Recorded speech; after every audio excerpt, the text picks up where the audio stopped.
نحمده ونصلي ونسلم على رسوله الكريم اما بعد فاعوذ بالله من الشيطان الرجيم بسم الله الرحمن الرحيم لخلق السماوات والارض اكبر من خلق الناس ولكن اكثر الناس لا يعلمون وما يستوي الاعمى والبصير والذين امنوا وعملوا الصالحات ولا المسيء قليلا ما تتذكرون ان الساعة لآتية لا ریب فیہا ولکن اکثر الناس لا یؤمنون۔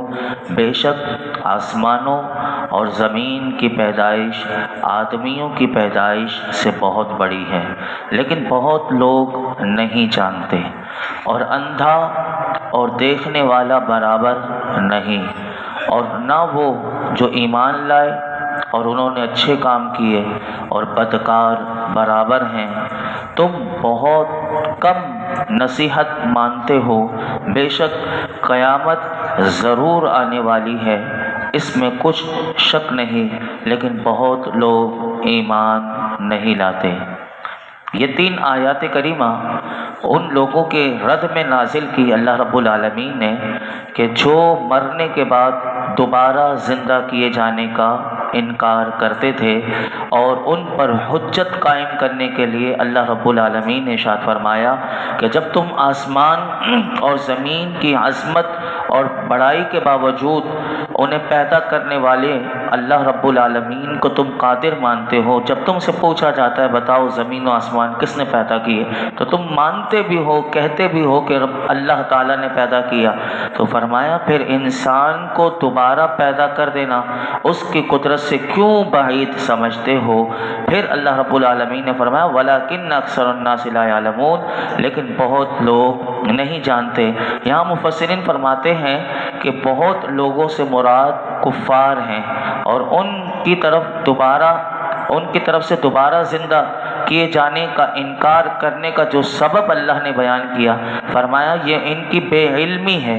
وہ یہ تو مانتے ہیں کہ اللہ رب العالمین زمین و آسمان کی پیدائش پر قادر ہے، لیکن اس سے یہ نہیں سمجھتے کہ ایسی قادر ذات کہ لوگوں کو دوبارہ زندہ کرنے پر بھی قادر ہے۔ تو اگر فرمایا کہ یہ لوگ علم اگر ہوتا تو یہ باتیں نہ کرتے، یہ کیونکہ ان کی بے علمی ہے، تو یہ لوگ پھر فرمایا اندھوں کی مثل ہے کہ جب کہ ان کے مقابل وہ لوگ جو مخلوقات کے وجود سے خالق کی قدرت کا استدلال کرتے ہیں، فرمایا وہ آنکھ والے کی مثل ہیں کہ جو ان چیزوں سے استدلال کر لیں اور وہ رب العالمین کی قدرت کو سمجھ جاتے ہیں، تو اللہ نے فرمایا یہ آنکھ والے ہیں، اور جو نہیں سمجھ پاتے فرمایا یہ اندھے ہیں۔ اور پھر اللہ تعالیٰ نے خود ہی دوسری آیت میں فرمایا کہ عالم اور جاہل یہ دونوں یکساں نہیں، اسی طرح نیک مومن اور بدکار فرمایا یہ دونوں بھی برابر نہیں۔ یہ سب جاننے کے باوجود فرمایا تم کتنی کم ہدایت اور نصیحت حاصل کرتے ہو۔ اور پھر اللہ تعالیٰ نے آخرت کا منظر بیان کرتے ہوئے کہ قیامت یہ نہیں کہ صرف باتیں کی جا رہی، فرمایا قیامت ضرور آنے والی ہے، اور اس کے شواہد فرمایا اتنے واضح ہیں کہ جن کی وجہ سے قیامت آنے میں کچھ شک نہیں رہتا، لیکن فرمایا اکثر لوگ جو ہیں وہ دلائل میں غور و فکر نہ کرنے کی وجہ سے فرمایا قیامت پر ایمان نہیں لاتے اور نہ ہی اس کی تصدیق کرتے ہیں۔ پھر اگلی آیت میں سورہ مومن کی اللہ رب العالمین نے ارشاد فرمایا، اور یہ کیا زبردست یہ آیت کریمہ ہے، سنیے کہ جو لوگ دعائیں نہیں مانگتے، اب دیکھیے رب العالمین دعا مانگنے کے حوالے سے سورہ مومن کی آیت نمبر 60 میں کیا ارشاد فرماتا ہے، فرمایا وَقَالَ رَبُّكُمُ ادْعُونِي أَسْتَجِبْ لَكُمْ إِنَّ الَّذِينَ يَسْتَكْبِرُونَ عَنْ عِبَادَتِي سَيَدْخُلُونَ جَهَنَّمَ دَاخِرِينَ، اور تمہارے رب نے فرمایا مجھ سے دعا کرو، میں تمہاری دعا قبول کروں گا، بے شک وہ جو میری عبادت سے تکبر کرتے ہیں عن قریب ذلیل ہو کر وہ جہنم میں جائیں گے۔ اس آیت کریمہ کی تفسیر کرتے ہوئے امام فخر الدین رازی رحمۃ اللہ تعالی علیہ آپ فرماتے ہیں یہ بات ضروری طور پر معلوم ہے کہ قیامت کے دن انسان کو اللہ کی عبادت ہی سے نفع پہنچے گا۔ یہ اچھی طریقے سے معلوم ہونا چاہیے کہ قیامت کے دن انسان کو اگر کوئی نفع پہنچے گا تو وہ اللہ کی عبادت سے ہی پہنچے گا۔ تو اس لیے اللہ کی عبادت میں مشغول ہونا، فرمایا یہ انتہائی اہم کام ہے، یہ سب سے پہلے اچھی طریقے سے سمجھنا چاہیے۔ اور عبادات کی اقسام ہیں، ان عبادات کی اقسام میں سے ایک قسم جو ہے وہ بہترین قسم جس کو کہا گیا، امام فخر الدین رازی فرماتے ہیں وہ دعا ہے۔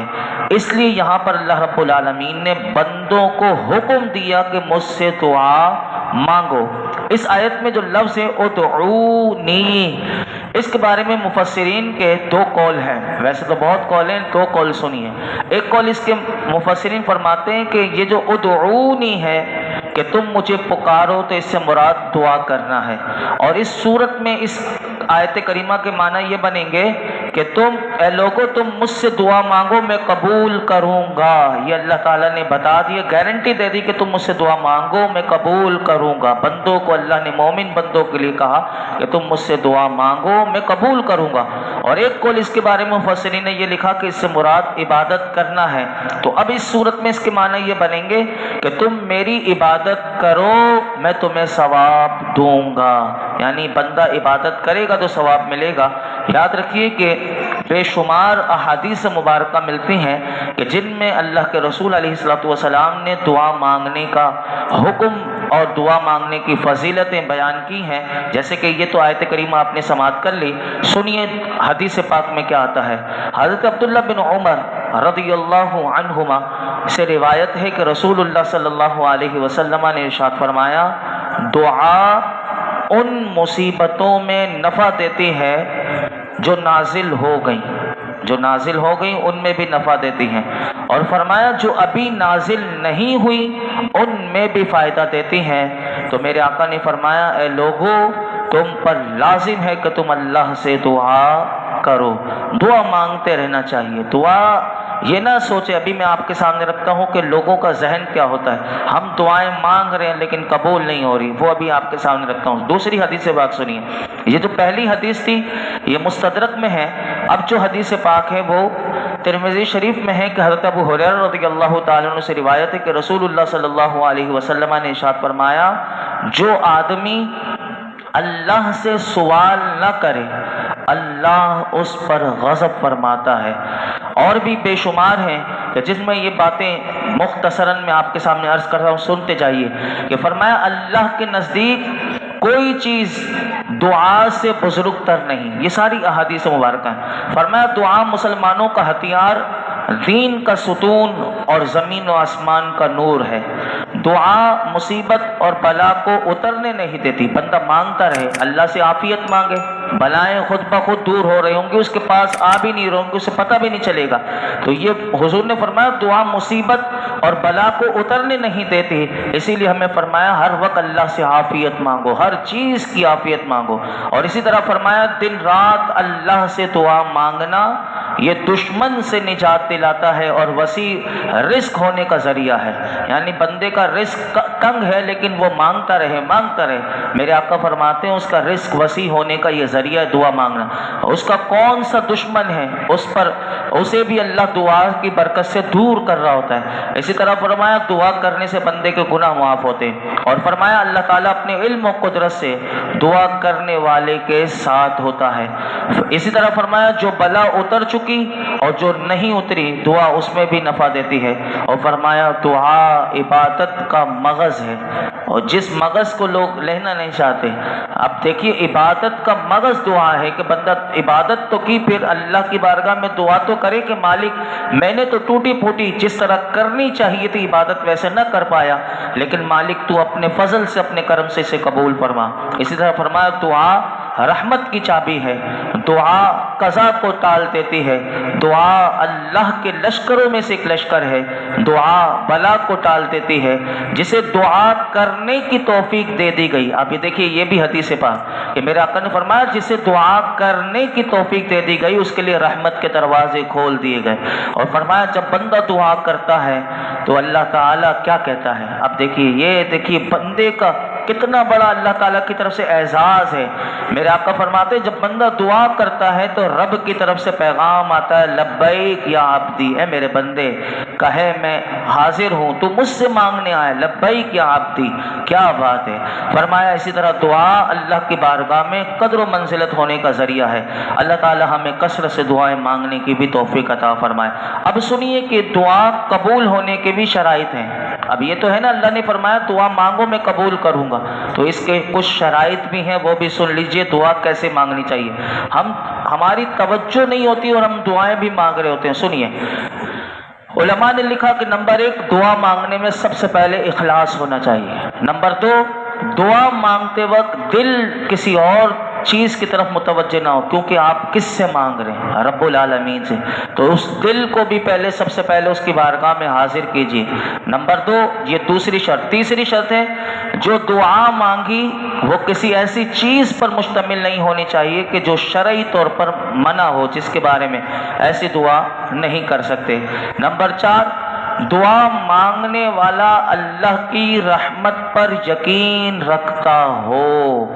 نمبر 5، اگر دعا کی قبولیت ظاہراً نہ ہو تو کبھی بھی زبان پر شکایت نہ کرے کہ میں نے دعا مانگی وہ قبول نہ ہوئی، تو گویا کہ اس نے شرط کو ہی نہیں سمجھا تھا۔ تو لوگ یہ کہنا شروع کر دیتے ہیں جب ان شرطوں کو پورا کرتے ہوئے بندہ دعا مانگے گا تو وہ قبول ہوتی ہے، اور جو دعا تمام شرائط کو، آداب کو ملحوظ رکھتے ہوئے کی جائے تو یہ بھی یاد رکھیے کہ اب بندے نے شرائط کو بھی ملحوظ رکھا، آداب کو بھی، لیکن پھر بھی یاد رکھیے گا کہ یہ ضروری نہیں کہ جو مانگا وہ مل جائے، بلکہ اس کی قبولیت کی اور بھی صورتیں ہو سکتی ہیں، وہ بھی ہمارے ذہنوں میں ہونی چاہیے۔ مثلا دعا کے مطابق حدیث پاک میں آتا ہے کہ مانگا کچھ لیکن ملا نہیں تو اس کے بدلے میں اللہ گناہ معاف کر دیتا ہے، یہ بھی ایک صورت بنتی ہے۔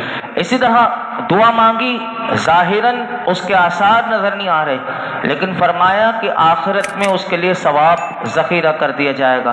چنانچہ حدیث پاک سنیے کہ نبی حضرت ابو ہریرہ رضی اللہ تعالیٰ عنہ روایت کرتے ہیں کہ رسول اللہ صلی اللہ علیہ وسلم نے ارشاد فرمایا، بندہ اپنے رب سے جو بھی دعا مانگتا ہے اس کی دعا قبول ہوتی ہے، یہ حضور نے ارشاد فرمایا، اور اس کی صورت بھی پھر حضور نے اس حدیث پاک میں خود ہی بتا دیا۔ فرمایا اس کی صورت یہ ہوتی ہے کہ اس کی مانگی ہوئی مراد اللہ تعالیٰ اگر بہتر سمجھتا ہے دنیا میں ہی جلد اسے دے دیتا ہے، یا فرمایا آخرت میں اس کے لیے ذخیرہ ہوتی ہے، یا دعا کے مطابق اس کے گناہوں کا کفارہ کر دیا جاتا ہے۔ اور اس میں شرط یہ ہے، حضور نے فرمایا کہ دعا گناہ کی نہ ہو۔ اب دیکھیے شرعی طور پر گناہ کی دعا بندہ دعا کرے کہ میں یہ گناہ کر لوں اور میرے لیے آسانی ہو جائے، تو یہ دعا نہیں کر سکتا۔ تو گناہ کی یا رشتہ داری توڑنے کے بارے میں دعا نہ ہو، اور اس کی قبولیت میں جلدی نہ بچائے، حضور نے شرطیں بتا دی۔ اور صحابہ کرام نے عرض کی کہ یا رسول اللہ صلی اللہ علیہ وسلم وہ جلدی کیسے مچائے گا؟ تو میرے آقا علیہ الصلوۃ والسلام نے ارشاد فرمایا اس کا یہ کہنا کہ میں نے دعا مانگی لیکن قبول نہ ہوئی، گویا کہ یہ جلدی مچانا ہے، اور یہ باتیں دعا میں نہیں ہونی چاہیے۔ تو یہ باتیں آخر میں، اور اسی طرح دعا قبول نہ ہونے کے بھی بہت سارے اسباب لکھے گئے، لیکن انشاءاللہ کل میں اسباب آپ کے سامنے عرض کروں گا، کیونکہ ہمارا 15 منٹ کا وقت مکمل ہوا، تو وہ اسباب بھی ہمیں ذہن نشین رکھنے چاہیے، اور وہ 5 سبب ہیں، اور وہ 5 سبب کیونکہ ابھی وقت زیادہ ہو جائے گا۔ اور اسی آیت کریمہ میں ایک اور بات بھی جو اللہ نے ارشاد فرمائی کہ بے شک وہ جو میری عبادت سے تکبر کرتے ہیں ان قریب ذلیل ہو کر جہنم میں جائیں گے۔ یہ کون لوگ ہیں، کس طرح تکبر کرتے ہیں، یہ کل انشاءاللہ اسی آیت کریمہ کا جو آدھا حصہ ہے کل ہم عرض کریں گے۔ اللہ رب العالمین ہم سب کو قرآن حکیم کا نور اور اس کا فیضان عطا فرمائے۔ الحمدللہ رب العالمین والصلاة والسلام علی سید الانبیاء والمرسلین وعلی آلہ واصحابہ اجمعین۔ یا رب العالمین ہم سب کا نماز عشاء ادا کرنا، درود و سلام پڑھنا، رب کریم سورہ فاتحہ سورہ اخلاص پڑھنا اور درس قرآن سننا سنانا اپنی بارگاہ میں قبول فرما۔ تمام کا ثواب ہدیتاً تحفتاً نبی پاک صلی اللہ علیہ وسلم کی بارگاہ میں پیش کرتے ہیں، قبول فرما۔ نبی اکرم صلی اللہ علیہ وسلم کے صدقے طفیل تمام انبیاء کرام، تمام صحابہ کرام، تابعین، تبع تابعین، ائمہ مجتہدین، اولیاء کاملین، علماء راسخین، جمیع مومنین مومنات، مسلمین مسلمات کی ارواح کو اس کا ثواب پہنچا۔ بالخصوص سراج الامہ، کاشف الغمہ، سیدنا امام اعظم ابو حنیفہ رضی اللہ تعالیٰ عنہ کی بارگاہ میں پیش کرتے ہیں، قبول فرما۔ آپ کے درجات کو بلندیاں عطا فرما، آپ کا فیضان ہم سب کو نصیب فرما یا رب العالمین۔ اس کا ثواب بالخصوص غوث پاک رضی اللہ تعالیٰ عنہ کی بارگاہ میں پیش کرتے ہیں، قبول فرما۔ ہم سب کے والدین میں، ننیال میں، تدیال میں، سسرالیوں میں، اعزہ وقارب میں، نمازیوں میں جتنے جا چکے تمام کی ارواح کو اس کا ثواب پہنچا۔ بالخصوص ہمارے سلمان بھائی کی والدہ ماجدہ جن کا کل انتقال ہوا اور 15 دن پہلے ہی انہی کے والد کا انتقال ہوا، اور انہی 15 دن میں اس کے دونوں والدین دنیا سے رخصت ہوئے، اور ہمارے ایک نمازی حاجی محمد امین صاحب کی شہزادی کا بھی کل انتقال ہوا 2 دن پہلے۔ رب کریم ان تمام مرحومین کی روحوں کو صالح ثواب کرتے ہیں، قبول فرما۔ تمام کو اپنی جوار رحمت میں جگہ عطا فرما، تمام کی قبور پر اپنی رحمتیں اور برکتیں نازل فرما۔ اے اللہ ہم سب کو اپنی موت کی فکر عطا فرما، آخرت کی فکر عطا فرما، ہم سب کے دین و ایمان کی حفاظت فرما یا اللہ۔ تو ہم سے ہمیشہ کے لیے راضی ہو جا، ہمیں ہر قسم کے گناہوں سے بچا لے یا اللہ۔ ہماری بے حساب مغفرت فرما، ماہ شعبان کی برکتیں، رحمتیں، عزتیں عطا فرما۔ ماہ شعبان کا ادب احترام کرنے اور اس ماہ شعبان کیونکہ میرے آقا کا مہینہ، اس میں ہم سب کو کثرت سے درود و سلام کے نذرانے حضور کی بارگاہ میں پیش کرتے رہنے کی توفیق عطا فرما۔ آج تک ہم نے جتنی دعائیں کی ہیں پروردگار عالم آئندہ کرتے رہیں گے، ساری دعاؤں کو اپنے محبوب علیہ الصلوۃ والسلام کے صدقے میں، قرآن حکیم کی برکتوں کے صدقے میں اللہ ہماری ساری دعاؤں کو قبول فرما۔ وصلی اللہ تعالی علی خیر خلق محمد وعلی آلہ وصحبہ اجمعین۔